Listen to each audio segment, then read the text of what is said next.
तो welcome to another podcast of on face talk.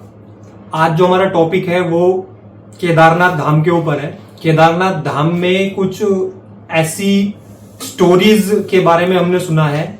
Last year हम अक्टूबर में केदारनाथ गए थे और वहां पे कुछ ऐसी स्टोरीज थी जो हम आपके साथ शेयर करना चाहते हैं। वो चाहे स्पिरिचुअलिटी से रिलेटेड हो या फिर अलग अलग जो हमने वहां पे लोकल जो वहां पे पोनी या खच्चर वगैरह चलाते हैं उनसे हमारी बात हुई हो, जैसी भी हुई हो, तो उससे रिलेटेड कुछ स्टोरीज हैं जो शायद आपने ना सुनी हो, वो हम आपको बताना चाहते हैं। तो केदारनाथ धाम के बारे में जैसे आपको पता होगा कि पांडव भाई दोस्त और अपने जो उनके जितने भी जो भाई मृत्यु का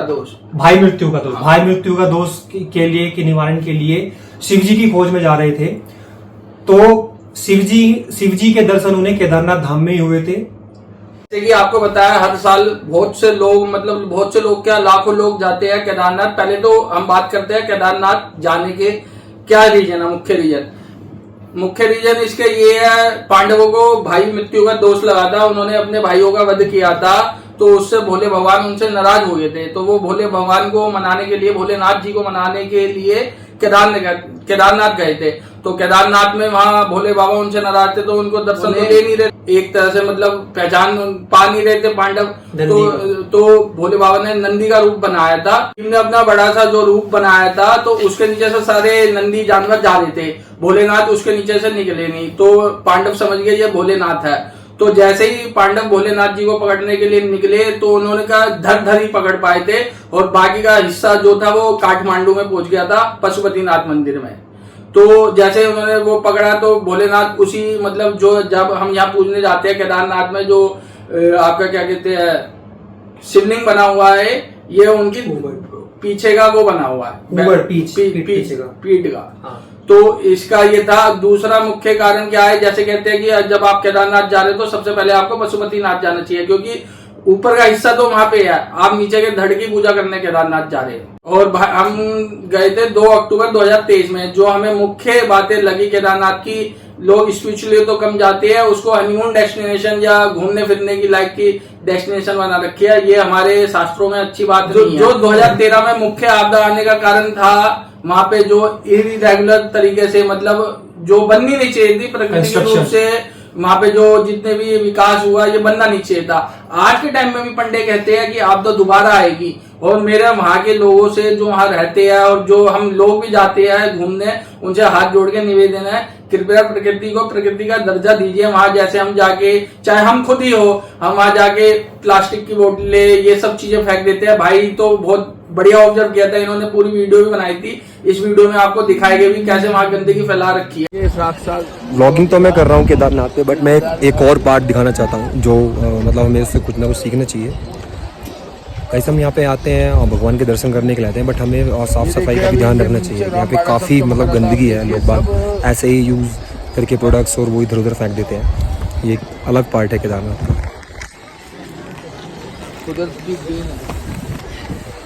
से ज्यादा छेड़छाड़ करना भी सारा इधर देखिए पूरा धर्म नहीं बनता।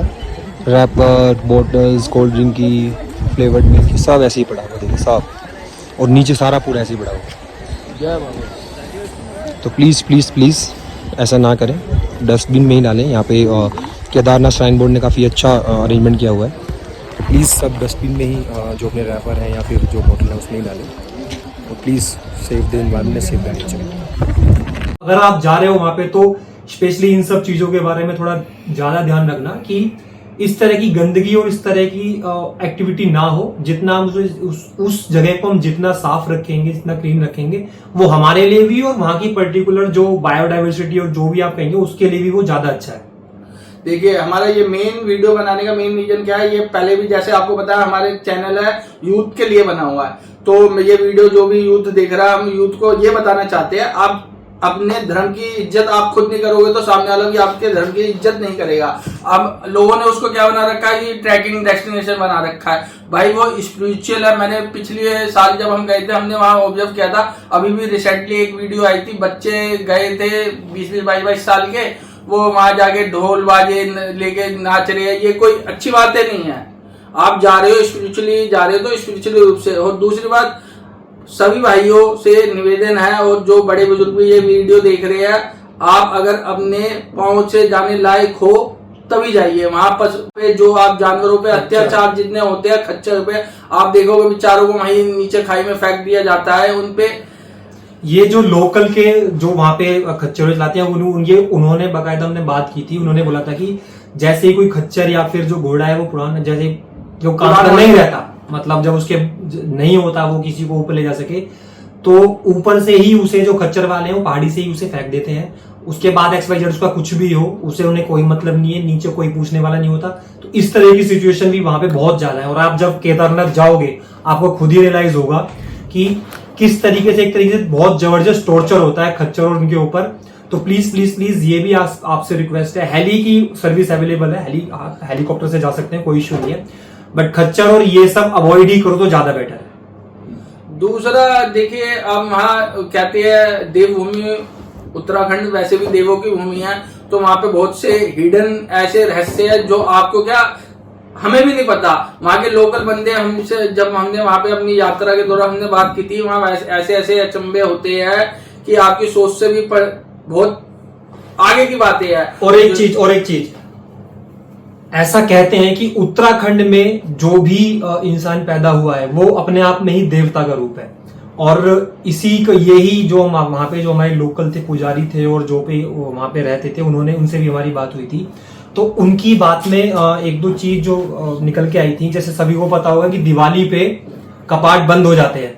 तो दिवाली पे कपाट बंद हो जाते हैं तो वहां पे जनरल पब्लिक और ये सब तो रहते नहीं क्योंकि बर्फबारी ज्यादा रहती है, लेकिन कुछ लोकल होते हैं जो ऊपर रहते हैं। और वहां पे जो काम करने वाले बंदे भी थे, उन्होंने हमें एक कहानी बताई थी। जैसे कपाट तो दिवाली पे बंद हो जाता है, यही कपाट वाली सेम कहानी बद्रीनाथ की भी है। ये लॉजिकल और एकदम सत्य बात है। आप कभी भी आजमा के देख लेना, जब बाबा बद्रीनाथ के कपाट बंद होते हैं वहां जोत जला के जाते हैं। जब 6 महीने बाद कपाट खुलते हैं वो जोत जलती रहती है, एज इट इज मिलती है। और ये अगर ये लॉजिकल सत्य बात है, अगर आपको प्रूफ करना है आप जाइए केदारनाथ बद्रीनाथ, जिस दिन कपाट बंद हो रहे हो आप खुद देखना कि जोत जलती हुई है, और अगले 6 महीने बाद जब वो कपाट खुले आप खुद जाके देखना। ये हमारे एक जानकार भाई गए थे, उन्होंने खुद अपनी आंखों देखी बात बताई है, और ये एकदम लॉजिकल और सत्य बात है। बहुत से लोग कह देते हैं ना कि कुछ नहीं होता, ये नहीं होता।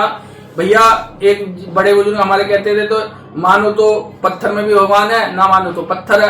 तो अपनी आस्था की बात है। और एक चीज और, ये तो था ही कि जोत जो जलती है वो 6 महीने बाद कपाट बंद खुलने के बाद भी एसिडीज रहती है। सेकेंडली एक जो उन्होंने लोकल ने जो चीज बताई थी वो ये थी कि जो वहां पे गिने चुने रहते हैं सर्दियों में भी, जैसे कपाट खुल जाते हैं, रोज शाम को घंटी की आवाज बजती है और आरती होती है। कपाट बंद होने के बाद भी सर्दियों में जब कपाट बंद हो जाते हैं तब भी केदारनाथ धाम में शाम के टाइम घंटियों की आवाज आती है। और ये जो वहां पे लोकल थे उन्होंने हमें बताया था। मैंने ये पार्ट शूट नहीं किया, बट जो एज इट इज उन्होंने हमें बताया था, हम रात को ऊपर केदारनाथ धाम में ही रुके थे। उन्होंने जो मुझे एज इट बताया था वो मैं आपको बता रहा हूँ। उन्होंने लिटरली ये बोला था कि कपाट बंद होने के बाद भी डेली शाम को घंटियों की आवाज मंदिर के अंदर से आती है, क्योंकि ऐसी मान्यता है कि भोले बाबा 12 महीने वहां निवास करते हैं अपने जिस भी रूप में वो रहते हैं। तो 6 महीने तो ये आम जनता के लिए, पब्लिक के लिए रहता है, बट 6 महीने जब ये बंद हो जाए तब भी वहां पे भोले बाबा निवास करते हैं। और ये कहते हैं कि दानव भूत, जो आपको पता ही है कि 6 महीने कपाट बंद होने के बाद वो दानव मंदिर के आसपास ही रहता है। कहता है वहां के ये लोगों के, मतलब जो वहां पे काम कर रहे थे, जो विकास हो रहा था वहां पे, उनकी लेबर जो काम कर रही थी, उन लोगों से हमने पूछा था, उन्होंने चीजें एक्सपीरियंस की है। हाँ। और ये बाकी अब हम पूरे रास्ते की बात करें, जैसे 2013 में आपदा आई थी, और अब भी अगर हम सब लोगों ने, ये हमारी जिम्मेवारी बनती है, अगर हम किसी धार्मिक स्थल पे जा रहे हैं तो उसको साफ सुथरा रखना, प्रकृति की इज्जत करना, ये हमारी आप सबकी, जो भी बंदा यात्रा में जा रहा है उसकी जिम्मेवारी बनता है कि भैया रास्ते की वो करी जाए। और सेकेंडली केदारनाथ धाम में 2 पर्वत माउंटेन है, नर नारायण।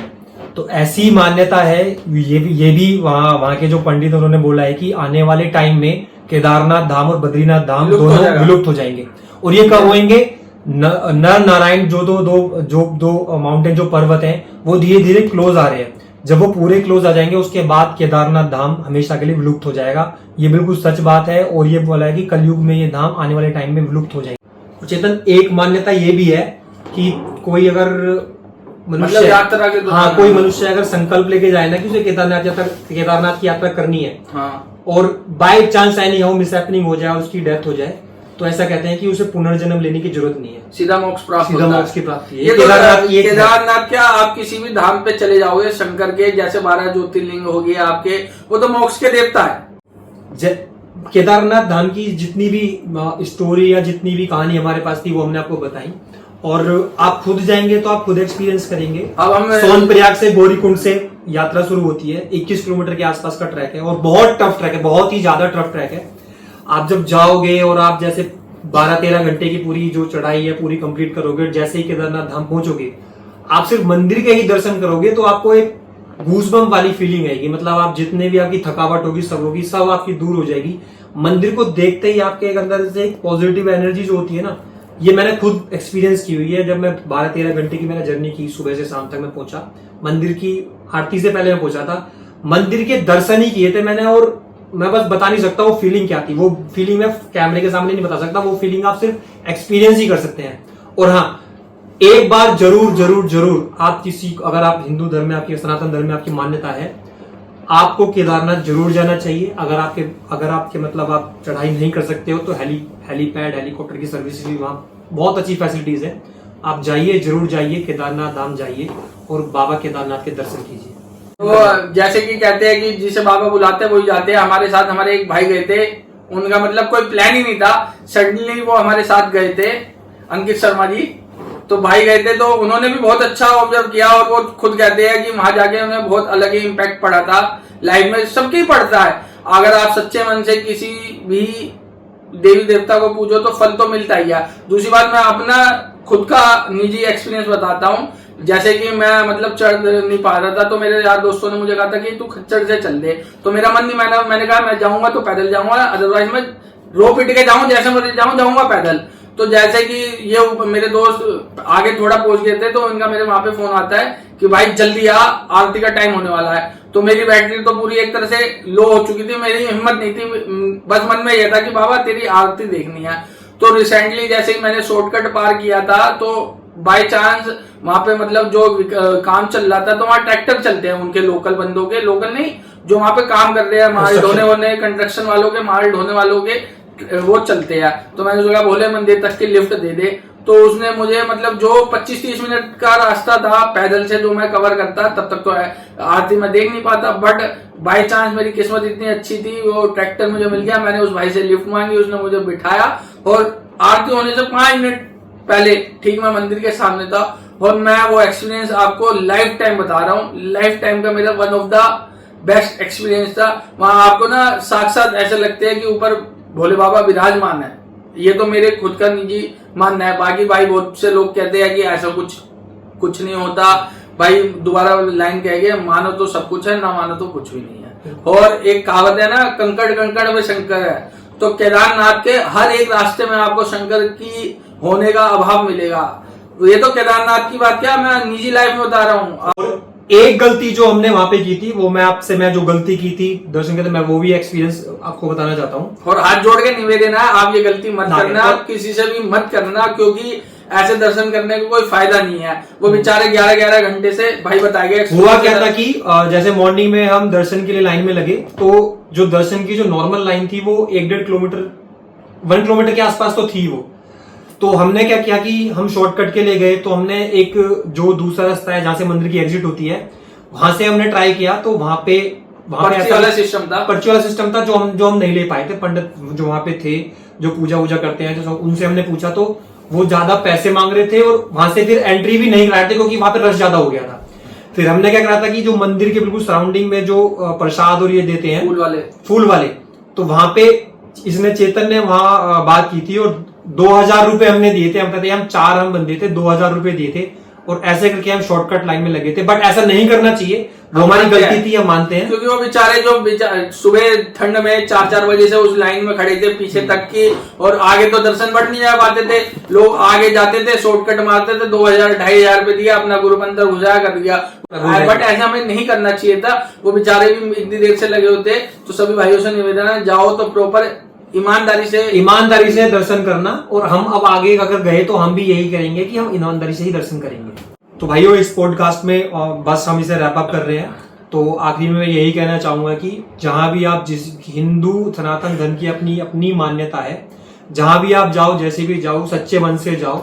और आपको यही नहीं, कहीं भी अगर हिंदू धर्म से रिलेटेड किसी भी मंदिर है, किसी भी जगह, वहां की अनोखी अलग चीज आपको जरूर सुनने में मिलेगी। और हमारा भी इस पॉडकास्ट के थ्रू यही है कि हम ऐसी कुछ चीज लेके आए। तो फिलहाल इस पॉडकास्ट में यही, और नेक्स्ट पॉडकास्ट सजेशन करके बता सकते कमेंट हैं। सेक्शन में आपको किस टॉपिक के ऊपर, अगर आपको वीडियो आपका इंटरेस्ट हो, हम कोशिश करेंगे कि उसी टॉपिक के ऊपर बात करें।